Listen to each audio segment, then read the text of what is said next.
Congratulations! You are now the proud owner of a new Empisal 4-thread differential feed overlocker. My name is Frida Roo of Empisal, a division of Amalgamated Appliances. This video has been produced to help you become familiar with the features of your overlocker and to understand its full potential. After overlocking your way through this video, experiment with your overlocker, testing different thread types and tension adjustments. Thank you for purchasing an Empisal. Now let's get overlocking. Put your overlocker on a sturdy, flat surface. Push the foot control plug into the connector socket at the bottom right-hand side of your overlocker. This connects both the power cord and the foot control. The power switch is located at the bottom right-hand side. The same switch controls both power and light. To reveal the free arm, grab underneath the left arm of the overlocker and pull to the left. The free arm is great for overlocking cuffs, trouser legs, or any smaller hard-to-reach areas. To reattach, slide the black metal tongue found inside the removed bed into the rectangular shape of the free arm. Push until it clicks into place. To open the front cover, push to the right and pull down towards you. To open the left-hand side of your overlocker, simply push the black lever found inside your overlocker. Always be sure to close both the front and side covers before sewing. The hand wheel is located on the right side of your overlocker. Always turn the hand wheel toward you. This is the upper knife. Disengage the upper knife for threading and cleaning purposes only. To disengage, push the knob towards the right and turn it upward until the cutter is in the highest position. The upper knife is sharp, so care should be taken when moving this part. Be sure to put the knife down before sewing. The cutting width dial is located inside your overlocker. You can adjust your cutting width from 4 to 6 millimeters by simply turning the dial according to the type of fabric you're working with. This fine-tune adjustment allows you to achieve the best stitch possible on all fabrics.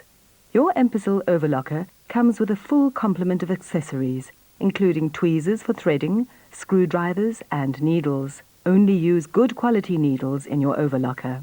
Important parts of this overlocker are made of a special oil-impregnated metal. Therefore, frequent lubrication is not necessary. However, 1 or 2 drops of oil on the moving parts will increase durability. Your Empisal overlocker is very easy to thread. With practice, you'll be able to thread it in a few minutes without having to use any tools. Master the correct threading before starting your first project. Threading must be carried out in the following sequence for total ease of operation. Upper looper, lower looper, right needle, left needle. To begin, extend the thread guide to its highest point. You can use almost any type of thread in your overlocker, but a good quality sewing thread is recommended. Cone thread might be the most economical due to the amount of thread. However, regular spools of sewing thread, large, small or thin, as well as decorative thread, work equally as well. When using large cones of thread, use plastic cone holders. This will help hold the cone of thread in place. For small spools, remove the plastic spool holders and place them directly on the spool pin. Use the spool cap to keep the spool in place and to prevent the thread from catching on the edge of the spool. Now let's thread the overlocker. You'll notice the color-coded diagram on the inside cover of your overlocker. The colors correspond with the loopers and needles. In this case, blue is the upper looper, purple is the lower looper, yellow is the right needle, and green is the left needle. Thread the upper looper first. Use your hand wheel to bring your upper looper to its lowest position for visibility. Draw the thread from the spool. Drop the thread in the guide at the top of the thread guide from back to front. Thread through the hole located on the top of the metal thread bar, indicated by the blue dot. Bring the thread back up around the metal bar, sliding it into the guide just right of the first blue dot, through the next guide, then around the tension disc, making certain your thread snaps into the disc. Give it a tug to check, and then continue as illustrated on the inside front cover.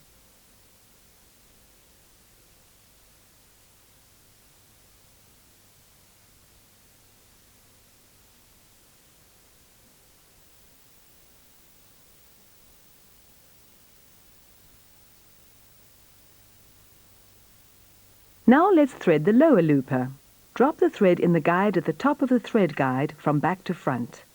Thread through the hole located on the top of the metal thread bar, indicated by the purple dot.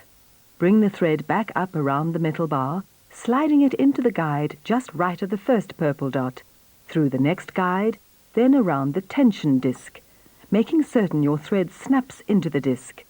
Give it a tug to check, and then continue as illustrated, following the purple dots.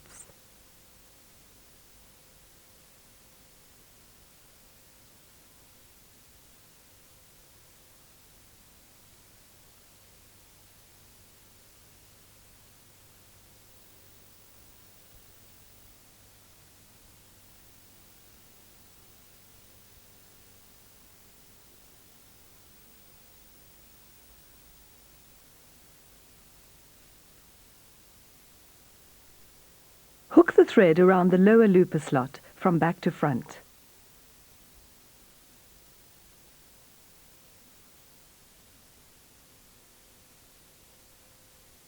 Pull the thread through and thread the eye of the lower looper. You may wish to use the tweezers provided.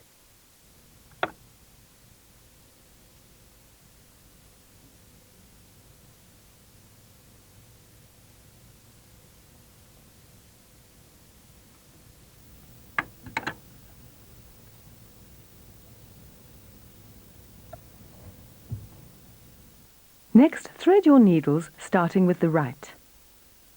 To thread the right needle, raise the needles to their highest positions by turning the hand wheel towards you. Make certain the pressure foot is down. At this point, you may want to disengage your knife. Drop the thread in the guide at the top of the thread guide from back to front. Thread through the hole located on the top of the metal thread bar, indicated by the yellow dot. Bring the thread back up around the metal bar, sliding it into the guide just right of the first yellow dot, then around the tension disc, making certain that your thread snaps into the disc. Give it a tug to check. Pass the thread through the remaining guides for the right needle.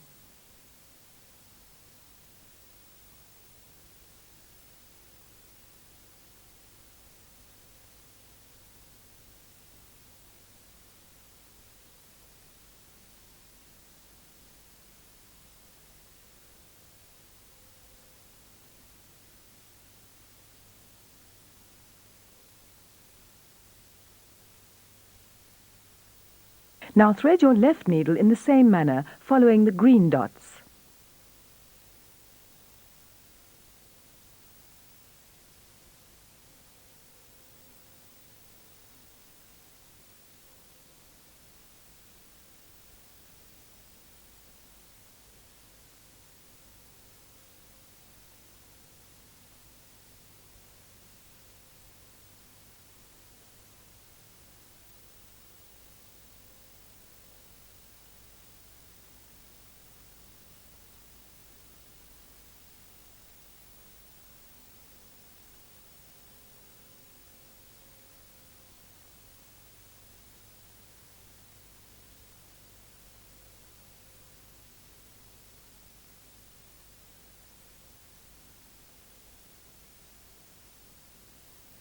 Once complete, remember to lower your knife before sewing. Never sew with your knife disengaged.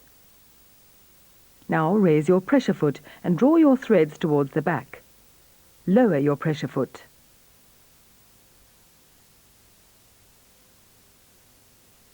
Now that you've successfully threaded your new Empisal overlocker, let's test sew a forward thread seam and an overcast stitch. But first, close your front and side cover. Always make certain the covers are closed before sewing. For a basic forward thread seam and overcast, set your tensions to the normal tension range. Thread tension will vary according to the type of thread and fabric. In most cases, these tensions will vary only slightly. Turning the tension dial to a lower number gives you less tension, and a higher number, more tension.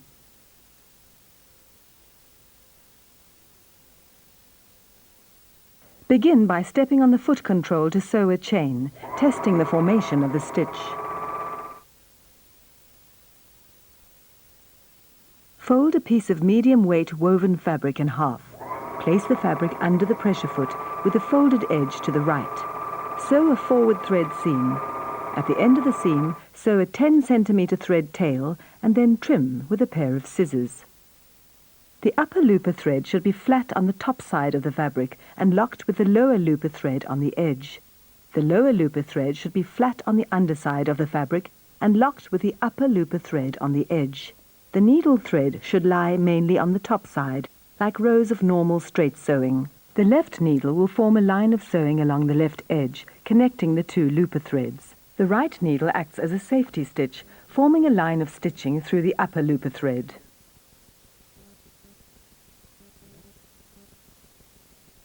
Depending on the type of fabric you are using, you may want to adjust your stitch length. The stitch length lever is located on the left of your overlocker. A normal stitch length for medium weight woven fabric is 2.5 to 3.5 millimeters. The higher the number, the longer the stitch. To practice adjusting the stitch length, set the stitch length to 5 millimeters. Fold your medium weight woven fabric in half. Stitch along the edge. Stop every 5 centimeters to decrease the stitch length. Use a short stitch length, say 2 millimeters on lighter weight fabrics. Longer stitch lengths of 4 to 5 millimeters can be used for specialty techniques and on heavier fabrics. Cutting width dial is located inside your overlocker. To practice adjusting for a wide cutting width, first disengage the upper knife. Turn the dial counterclockwise or backward. Notice the lower blade moving to the right of the through plate. Put the upper knife back into place. Close the side cover and front door. Fold a medium weight woven fabric and overlock along one edge.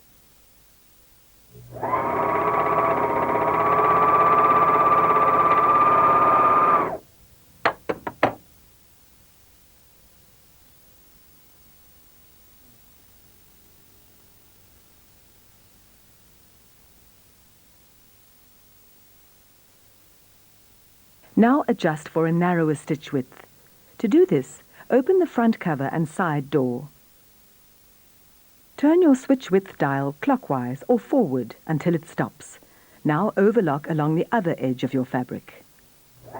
This fine-tune adjustment allows you to achieve the best stitch possible on all fabric types. Loosely woven or heavy knit fabrics require a wider width, and lighter weight fabrics require a narrower seam width. To secure the beginning of a seam, fold your medium weight woven fabric in half. Stitch 2 to 3 stitches into the fabric, then stop sewing. Raise your pressure foot. Bring the thread chain around under the pressure foot towards the knife. Lower the pressure foot. Now sew, catching the thread chain in your seam. Cut off the excess chain. To secure the end of a seam, sew 1 stitch off the end of your fabric. Raise your pressure foot, slide your fabric out, flip it over towards you, placing the last centimeter under the pressure foot. Lower the pressure foot. Sew over the previous stitch to lock the seam. Now raise your pressure foot. Slide the fabric to the left, clearing the knife. Lower your pressure foot and chain off. Most ends are secured during garment construction, therefore it is not always necessary to lock ends.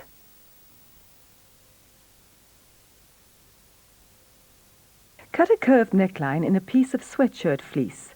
Fold the piece of ribbing in half, lengthwise. Place the ribbing on the neckline with right sides together and raw edges even. Work with the ribbing on top. Overlock a couple of stitches to secure the ribbing to the fabric. Continue to overlock around the neckline, stretching the ribbing to meet the neck edge. As you are overlocking around the curve, pull the neck edge to create a straight line. Your Empisal overlocker will finish, trim and allow the ribbing to stretch while still retaining its original shape.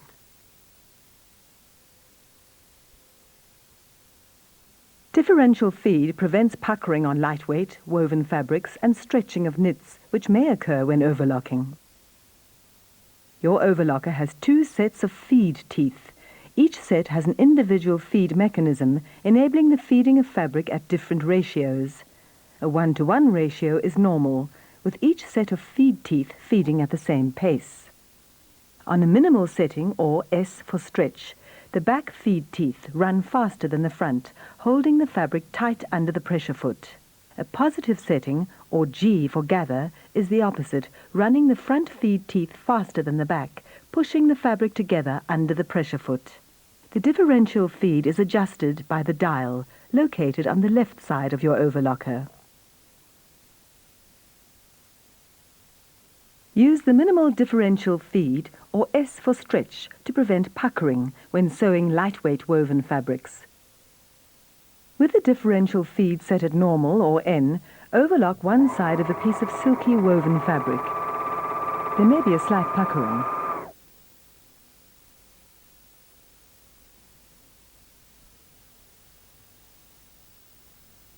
Move the differential feed to the minimal setting of S. Overlock another seam along the other side of the same fabric. This seam will be pucker-free.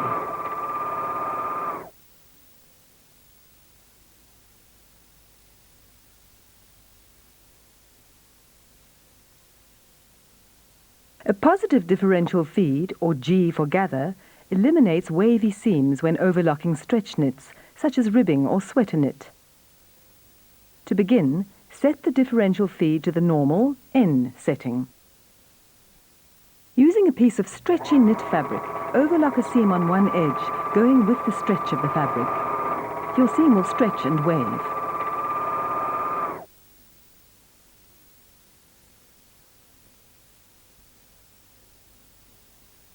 Now, change your differential feed to a positive setting, or G. Overlock the opposite edge of your sample. This seam will be flat. You have a wide range of differential feed settings for perfect overlocking on a wide range of fabric types.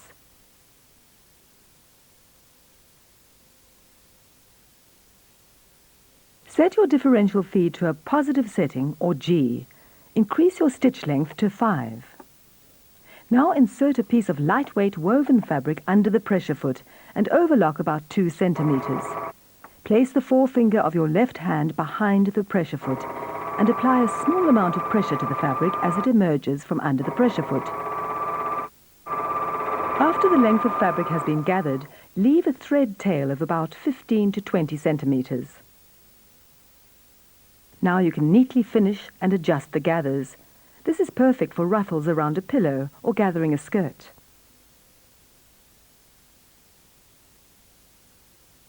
The 3-thread seam affords maximum stretch on knits, or a lighter edge finish for medium to lightweight fabrics. For a narrow 3-thread stitch, remove the left needle. For a wide 3-thread stitch, remove the right needle. Let's do a wide 3-thread stitch. To remove your right needle, raise the needles to the highest position. Open the front cover and disengage the cutter for ample space. The left needle is held in place by the top screw.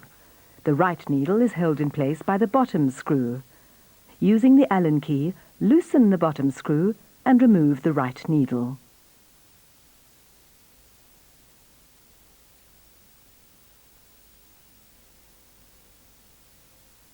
Now tighten the screw.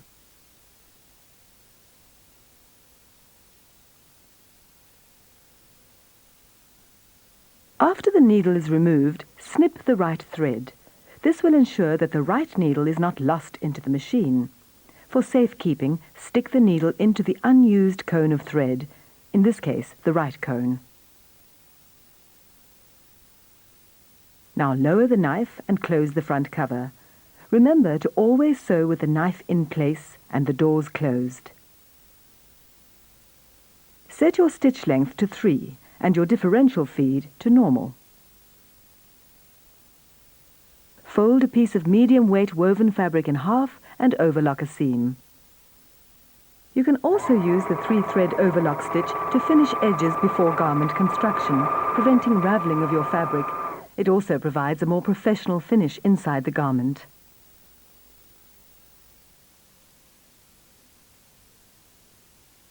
A rolled edge uses the right needle to create a narrow satin roll on the edge of soft fabrics such as crêpe de chine, georgette, silk, and lightweight materials.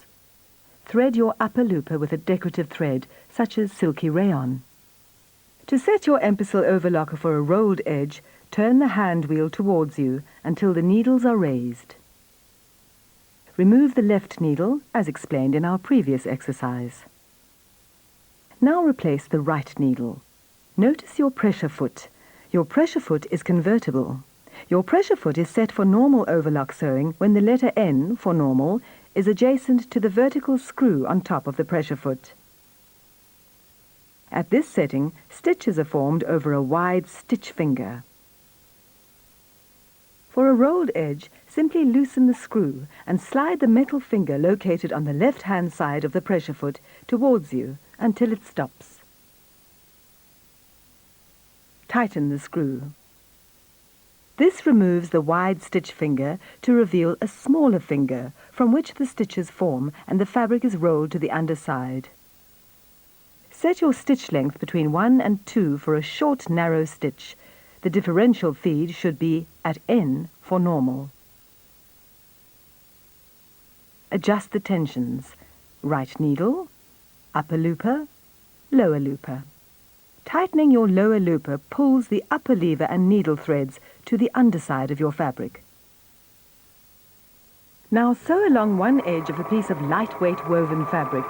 If the edge puckers, set the differential feed to S for stretch. For a decorative effect, try using novelty threads like woolly nylon, metallic silk, pearl cotton, or 2-ply baby yarn. Remember to experiment first for the proper tension settings and stitch lengths. The optional blind hem foot may be purchased from your local Empisal distributor. Adjust the guide by loosening the screw on top of the foot and shifting the guide to the right or left as needed so that the needle just catches the fold. Retighten the screw. Using a piece of denim, fold a blind hem, creating a backward S. Place the fabric under the pressure foot with the wrong side up. Feed the folded edge into the guide in the front of the foot and lower the pressure foot. Try several stitches on a scrap of the actual fabric. When correctly set, sew the hem. The outside edge will be trimmed. After completion, open and press. The stitches should be almost invisible on the correct side of the fabric. The optional elastic foot will guide 6 to 10 millimeter elastic while stretching the elastic with a specially designed tension-controlled roller. Tighten or loosen the screw on top of the foot to control the stretch while you sew. To adjust the amount of stretch, tighten the adjustment screw by turning it to the right for more stretch in the elastic. For less stretch, loosen the adjustment screw by turning it to the left. Now, place a piece of medium-weight woven fabric under the foot and overlock the elastic to the edge of the fabric. Insert a piece of elastic into the slot and under the foot until it reaches behind the foot.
Now you have all the skills you need to use your overlocker to its best potential. Good luck.